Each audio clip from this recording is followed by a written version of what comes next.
नकल की जिंदगी कभी भी बेहतर नहीं होती। कुछ लोग दूसरे का देखकर ही अपना काम करना चाहते हैं। एक ने जैसा किया वैसा दूसरा करने का प्रयास करेगा।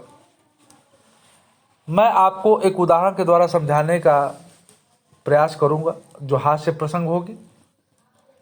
मुल्ला नसरुद्दीन और खट्टर काका दो मित्र थे। दोनों साथ साथ विद्यालय जाते थे। दोनों परीक्षा में एक पास बैठते थे। चूंकि पढ़ाई के वक्त मुल्ला नसरुद्दीन घर जाकर पढ़ता था, लेकिन खट्टर काका घर पर पढ़ता भी नहीं था। वो घर पर जाके सो जाता था। दिन भर साथ साथ दोनों स्कूल जाते थे।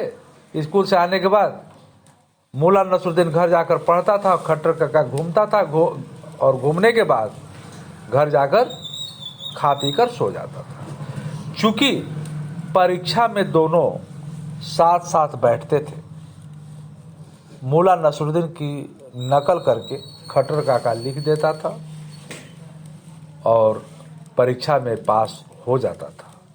और दोनों, चूंकि Mulla Nasruddin first division pass होता था, इसलिए खट्टर काका भी फर्स्ट डिवीजन पास हो जाता था।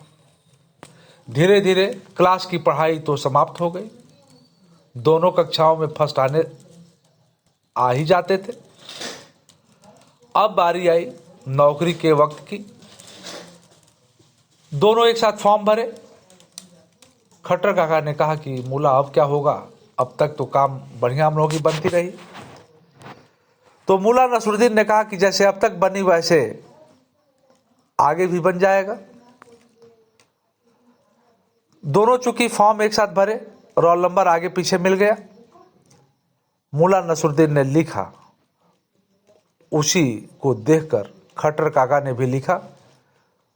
दोनों कंपटीशन की परीक्षा पास हो गए। अब बारी आई ओरल परीक्षा की, मौखिक परीक्षा की, इंटरव्यू की। अब खट्टर काका ने कहा कि अब क्या होगा। तो मुल्ला ने कहा कि चलो देखा जाएगा, जैसा अब तक होता रहा है वैसे आगे भी हो सकता है, हो जाएगा। अब जब इंटरव्यू की बारी आई, पहले मुल्ला नसरुद्दीन का नाम बुलाया गया। मुल्ला नसरुद्दीन गया। प्रश्नकर्ताओं ने प्रश्न पूछा, मुल्ला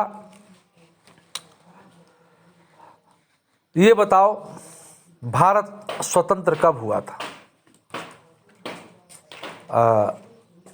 मुल्ला नसरुद्दीन ने जवाब दिया कि प्रक्रिया तो 1942 में शुरू हुई, किंतु सफलता 1947 में मिली। फिर अगला प्रश्न पूछे, ये बताओ इसमें कौन कौन लोग शामिल थे। तो मुल्ला ने कहा कि इसमें किसी एक व्यक्ति का नाम बताना उचित नहीं, इसमें बहुत लोग शामिल थे। तो फिर प्रश्नकर्ताओं ने कहा चलो अंतिम प्रश्न बताओ, क्या मंगल ग्रह पर रहना संभव है। तो मुल्ला ने कहा खोज चल रहा है, समय पर सब पता चल जाएगा। तो प्रश्नकर्ताओं ने कहा ठीक है, जाओ उसको भेजो। अब चूंकि खट्टर काका दरवाजे के पास खड़ा होकर सुन रहा था, जब खट्टर काका गए तो उनसे प्रश्न पूछा गया कि उनसे प्रश्नकर्ताओं ने पूछा कि ये बताओ तुम्हारा जन्म कब हुआ था। इस पर खट्टर काका ने कहा प्रक्रिया तो 1942 में शुरू हुई, सफलता जाकर 1947 में मिली। अब प्रश्नकर्ता तो हंसने लगे, समझ नहीं आया कि क्या ये बोल रहा है। फिर उन्होंने पूछा ये बताओ तुम्हारे पिताजी का नाम क्या है। तो फिर खट्टर काका ने कहा कि इसमें तो बहुत लोग शामिल थे, किसी एक व्यक्ति का नाम बताना उचित नहीं है। अब प्रश्नकर्ता किसी तरह से अपने पेट पर काबू रखते हुए फिर अगला प्रश्न पूछे कि क्या तुम पागल हो।